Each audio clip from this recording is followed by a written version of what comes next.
Hi, I'm Steve Kopera, and you're watching The 13th Wolfman.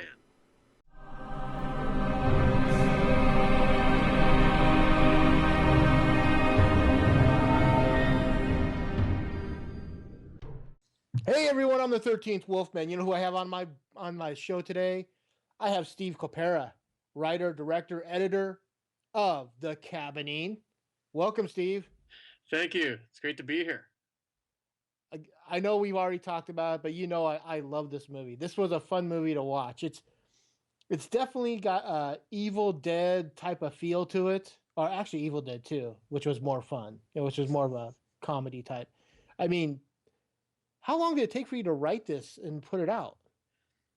To be honest, the writing didn't actually take that long. It was, despite it being my first horror script, I think we had the first draft done in about, I say we, I had the first draft done in about 2 months maybe, and we went through a couple of rewrites for maybe 2 to 3 more months with my brother Mike, Right, and the guy that plays Todd. we were still, yeah, the guy that plays Todd. He was also the main producer, and he and I have been working pretty closely now for a couple of years. And but to be honest, like I guess we had the script around February, mainly cemented down, but we didn't start shooting until October. And during that 8 month window, I we were still tweaking it up until the very. Actually, we were tweaking it within the production. Like I was writing a the day before we started shooting, I wrote that yoga scene. I don't know if you remember the yoga scene in the beginning. Yeah, yeah. Yeah, so that was actually written the day before we started shooting to accommodate what one of our actors wasn't going to be available, and so we had to sort of shuffle things around. So the main part of the script. It's a really long answer to your question. Was only about 2 months, but we were really writing up until the end. No, that's fine. You could make it as long or short as you want. You know.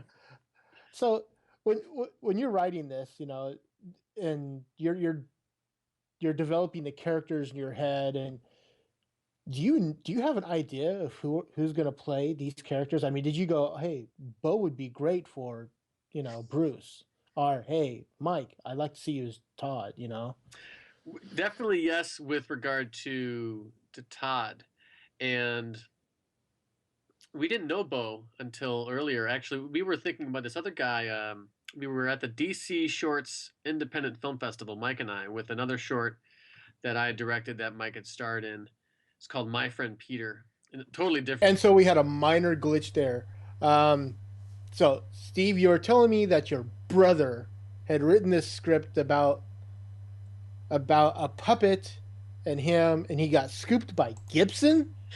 It's true.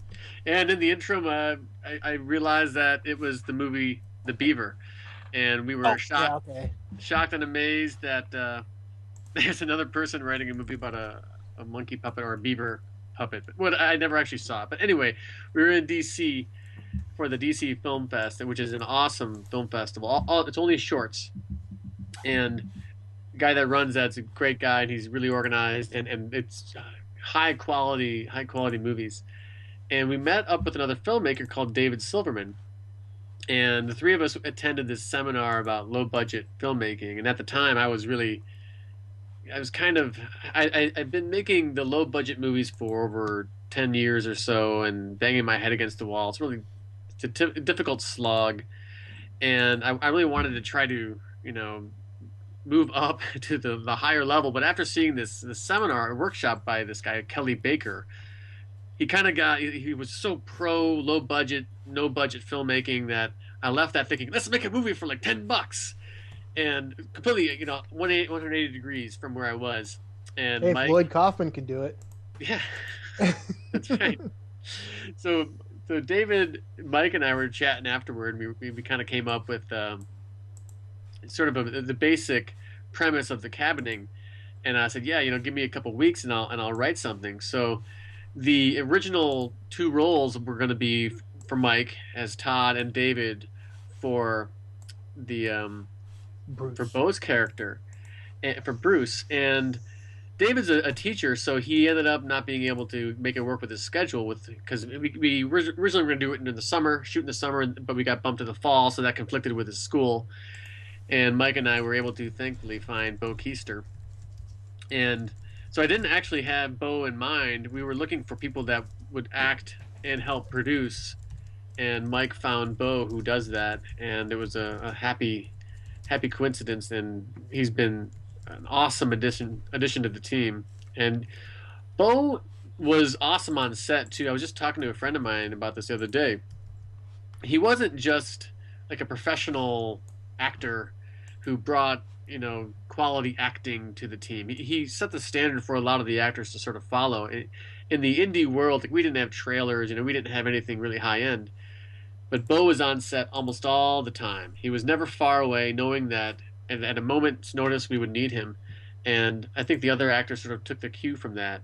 And he was just not just professional, but also like helping out with the script, with coming up with one-liners and really augmenting the project as a whole. He was a great guy to have around. I I think he did probably one of the best jobs. Everyone that acted in this went above and beyond. You know, I mean, the one character of Jasper was a little over the top, but I considered him. He was supposed to be that. You know, so Yeah. it didn't bother me any. But I mean, Angela and Melissa both did great jobs in their roles. And Melissa, it was so funny because when I'd watched this the night before, I'd actually watched another movie with her in it. No way. Wow. Good Yeah, for her. the movie was Sorrow. So Okay. I'm watching this. I'm going, oh, didn't think anything of it. You know, next night I put it in the cabinet and I'm like, that's the chick from this. Whoa, she's get that, and I thought that was great. That it's not just one of these one-off actors. Yeah.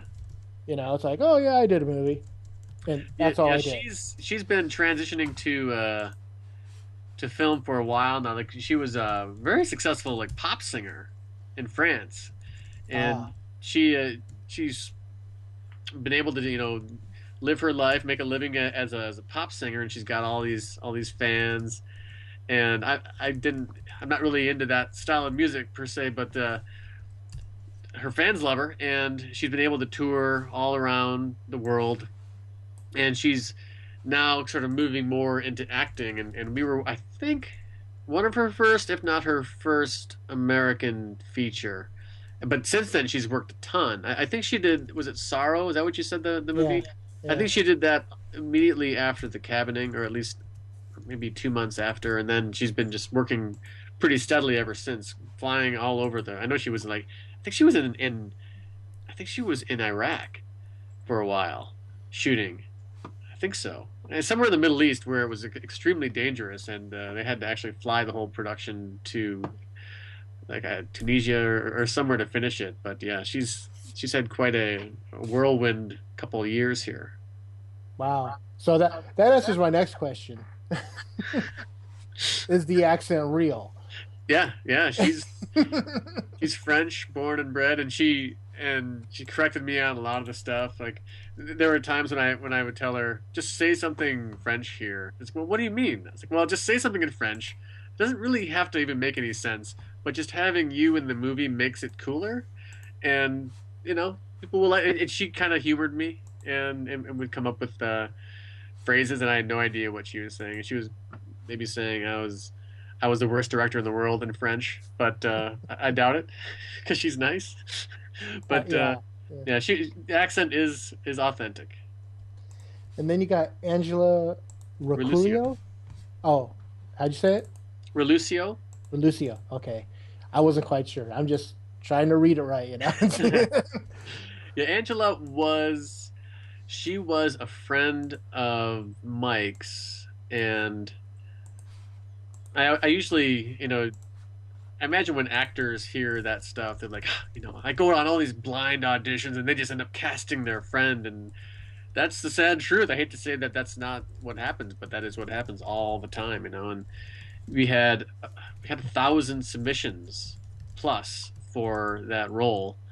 It's just the way things are. And one person got it, and she was Mike's friend, but she she's a professional actress, and she's been in a ton of stuff, and she's on a TV show now, and had done some kind of like equivalent horror level movies as well, and very extremely talented. And her and Mike were working at, I think they met at they were both, waitering at some restaurant in LA. That's how actors meet. Maybe they had a Yeah. acting class together. I'm not exactly sure. Anyway, they were buddies. So she had kind of an in, and she fit what I was going for, because she could totally pull off like the kind of mainly academic, is what I started envisioning. Her character being more academic, and Melissa more of the, exudes sexuality thing. But Well, yeah, she was even Mike's buddy. yeah, even though she's Mike's buddy, she still has to read for the part. Yeah. You're not just going to go, hey, you're Mike's buddy, so you're going to have her come in and see what she brings to the table. That's exactly true. Yeah, we had probably 15 callbacks, and That's a lot of callbacks. no, 15 actresses for the callbacks. Oh, okay. Yeah, there's no way I could do that. And it was actually kind of funny because I was in Michigan and they were casting out of Los Angeles, and so they kind of had me on the computer, not different from how it is right now. But for some reason, they couldn't have my face on the display, so they're just like pointing. The director is like at this computer right here. You can't see him right now, but just trust him. He's there. So these poor actors are probably like, "What is going on here?" But they played it off. They're all like, "Oh, hi, how's it going, Mr. Director?" But yeah, we had about 15 actresses for the Mindy callback, and Angela was one of them. And there were three or so that we were. She was like top three, and we ended up going with her. And the other actresses, we're still in contact with, and we want to work with, again in the future. So all you actors out there, know that even though you might not get the role, it doesn't mean you're not going to get a role from these people in the future, because they always keep the best people in mind. And Mike and I have the audition tapes, and you know, so we can refer to them and cast them and other stuff. Yeah. So you told me that you have a Bo, or not a Bo, but a Todd and Bruce adventure continues story. Yeah, You know, yeah. It's not a sequel per se. It's definitely the the kind of the continuing adventures of these two guys. While the movie was in post, the cabining was in post. I wrote a script called Seducer, kind of a species style movie where you have this alien who seduces men, and it's a little different that she turns them into monsters, and they become they yeah, become I her, love that idea. they become her sort of minions. And the main character, her name is Flora. She's like a 45-year-old academic, and she hunts down like alien life forms. It really means a lot to her to try to prove that they exist.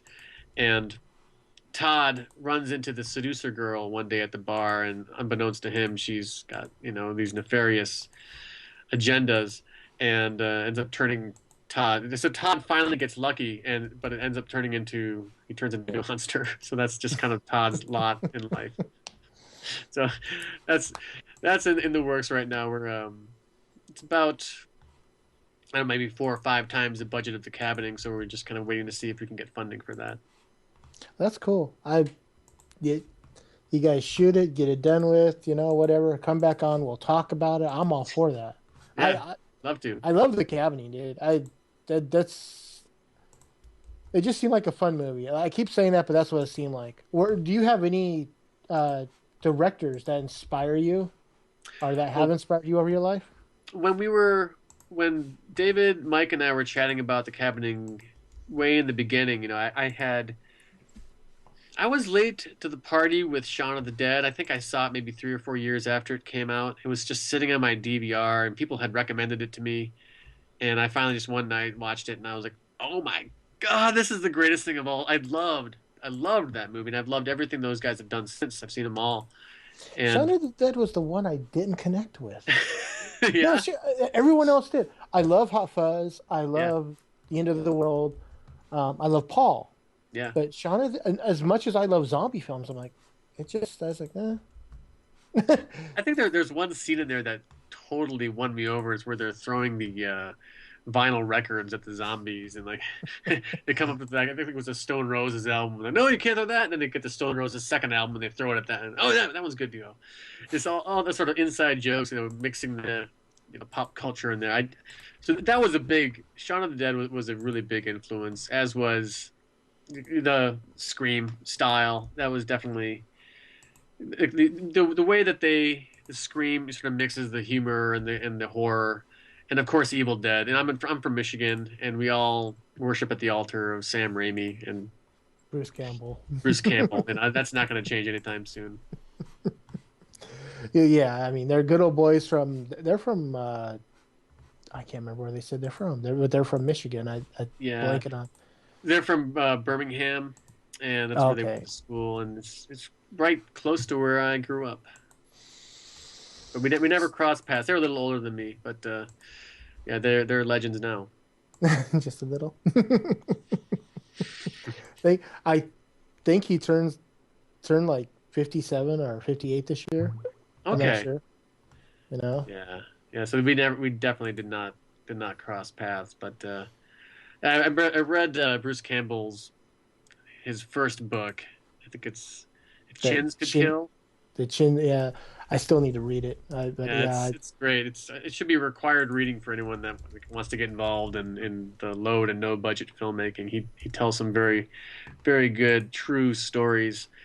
Like they had for Evil Dead, they had something that they call the Vasocam to achieve kind of the moving camera. They put Vaseline on like this this board just to slide the camera back and forth. well, the scene at the end of the movie of Evil Dead, Yeah, where the camera comes running right at Bruce Campbell. It's two guys with a 2x4 and a camera strapped to it. yeah, That's it. love Yeah, it. that's how they got that effect. Yeah, and then yeah, they bootstrapped it. It's inspiring. Loved it. I love see that's what I like. I'm a commentary person. Yeah, When I watch a movie, it's like okay, if there's a commentary on there, if it's the director or any of the actors, I'll watch it. I really don't care what the lighting guy has to say. yeah. All right, right. You know, we use a giant halogen here. Yeah, okay. I love commentaries too. I used to listen to them all the time when DVDs like just came out. It was kind of Yeah. a novelty of it. I haven't done it in a while, but we still record them for our movies. And I remember Mike and I were recording the commentary for this, and there was like a we were at my brother's house. I don't remember. Oh, it was because it was during the holiday season, and for some reason we couldn't record at my own house. Maybe because I've got two kids and they might have been making too much noise. So we Probably. went to my other brother's house. He's got a nice basement. He's a doctor, and what they didn't know, or what his wife didn't know at the time, was that we were going to be there, and she was having her piano tuned upstairs. So we had the piano tuner Oh my going nuts God. during our commentary. It was just such a random occurrence, but I think we were able to edit out all the really obvious bad background noise things. Yeah, But we still record them. I love commentary too. but listen to like Army of Darkness, Evil Dead 2, and listen to Bruce talk. It's hilarious. He tells all these really weird inside things about and where the cabin for Evil Dead 2 was actually in a high school gymnasium. No way, I didn't know that. Huh? Yeah, it was a high school gymnasium somewhere in North Carolina or Tennessee or something like that.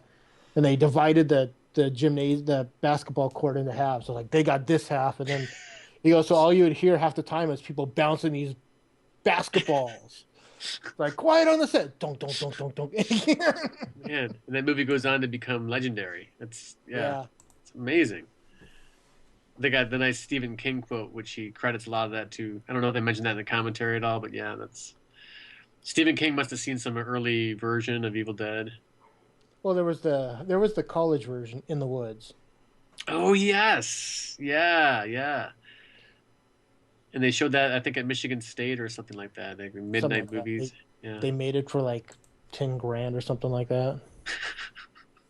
A friend of mine is a huge fan also, and he went to see Bruce Campbell talk, and he had a VHS copy of like one of their early home movies, and Bruce Campbell looked at him like, "Where did you find this thing?" It's like, I don't even have a copy of this. I've heard that story. I've heard that story a few times. Yeah. I know. So that was your friend, huh? Because I've actually heard that story. Oh, Well, back when there were video stores, there were a couple around our area that had like probably some bootlegged versions of their early stuff. yeah. Yeah, no idea how they got a hold of them, but yeah. we're coming up on the witching hour, and need to set up for the other show. I want to thank you for coming on, man. Tell people where they could find you if they're looking for you. Thecabining.com or facebook.com/thecabining. That's where we're at. I do have Twitter, but I hardly ever use it. So yeah, the Facebook page is where best place to get in contact with us. All right, cool. And for that, he's Steve Kopera. I'm the 13th Wolfman. Good night.